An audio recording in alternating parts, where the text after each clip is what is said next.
Cyber attacks are one of the biggest threats to all sectors of our society, from the financial industries to large-scale companies. But governments face an even more significant challenge to cyber threats. One concerning question to consider is, how possible is a cyber attack on nuclear systems?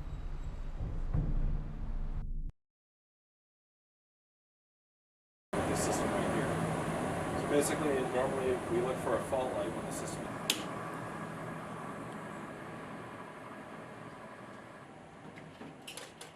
This is the Strategic Automated Command and Control System, the United States' control system used to coordinate the operations of the nuclear forces. It is designed with maximum security from hacking attempts. One of the security measures employed to protect this control system is known as air gapping.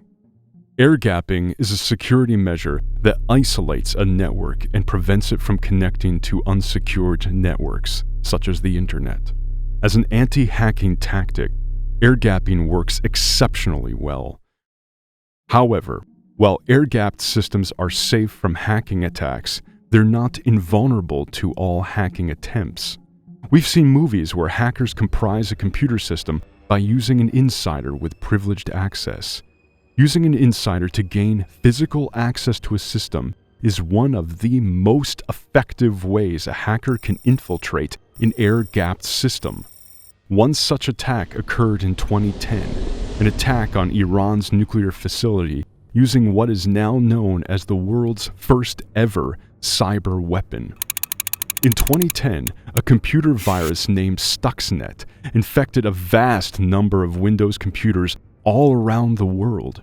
However, one location in particular seemed to have the most infections: Iran.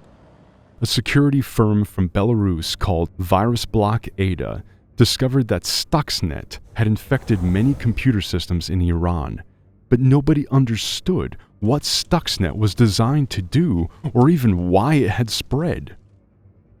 As Stuxnet spread, inspectors at the Natanz uranium enrichment plant in Iran noticed that their centrifuges were failing rapidly.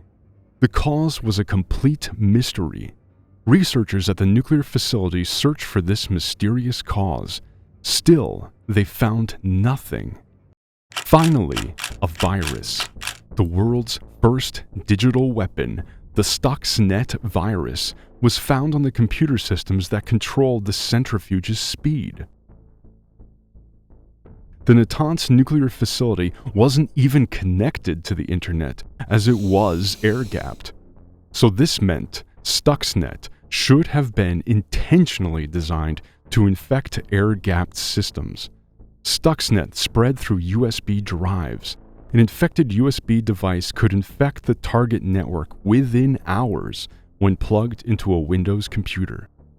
At some point, an employee unintentionally or intentionally plugged an infected USB drive into one of the computer systems. Once the virus infected the computer systems, it did nothing but monitor the speed of the centrifuges. Then it would speed the centrifuges up beyond their typical operating rates and gradually slow them down. This repeated cycle would eventually lead the centrifuges to fail and self-destruct, all while reporting to the monitors that the centrifuges were running normally and nothing was wrong. It is now widely understood that the United States and Israel developed the Stuxnet virus to destroy Iran's uranium enrichment facilities. So while air-gapping a computer system has the potential to protect the most critical systems, there are instances where hackers can still compromise these systems. The simplest way is through physical access to that system. For example, by inserting an infected USB drive to introduce malware.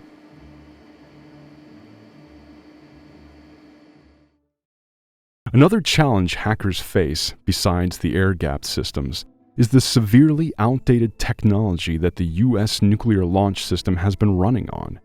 For example, before 2019, the United States nuclear program still relied on this, an outdated 8-inch floppy disk. and an IBM Series 1 computer. These technologies dated back to the 1970s and were used to manage weapons like intercontinental ballistic missiles, nuclear bombers, and tanker support aircraft.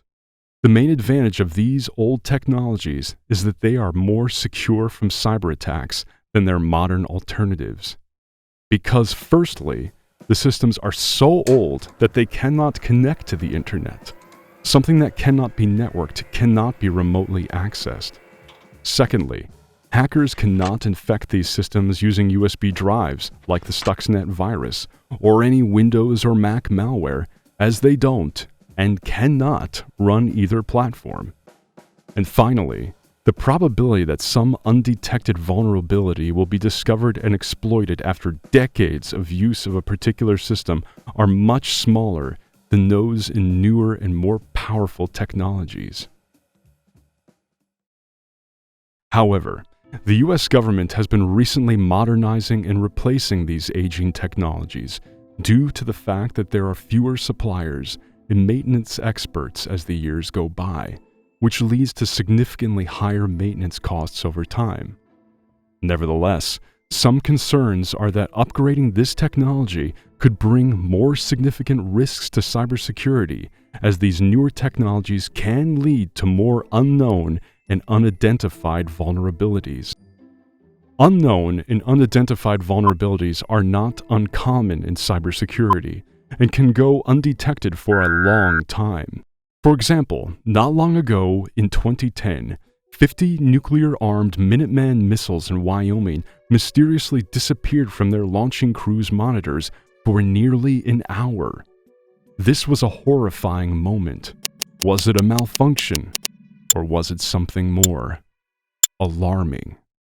Hackers were constantly attacking the US nuclear networks, so it was considered possible that they had managed to breach the firewalls. The Air Force eventually determined that an improperly installed circuit card was responsible.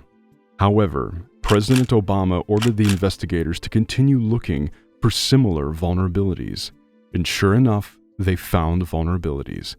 One of these vulnerabilities could have allowed hackers to cause the Minuteman missile's flight guidance systems to shut down. There's several exploits hackers can use to infiltrate nuclear systems that are not within the US government's control. For example, the introduction of malware into the digital systems during the manufacturing and supply stages are pathways a hacker can use to compromise the US nuclear control systems. The US government has been spending billions on cybersecurity because cyber threats on nuclear launch systems are becoming more sophisticated daily. The potential for catastrophic cyber warfare only continues to grow. We are not exactly sure of all the possible unintended consequences of cyber warfare. For example, by using it to disarm another nation to prevent nuclear warfare, or on the other hand, to cause mass destruction.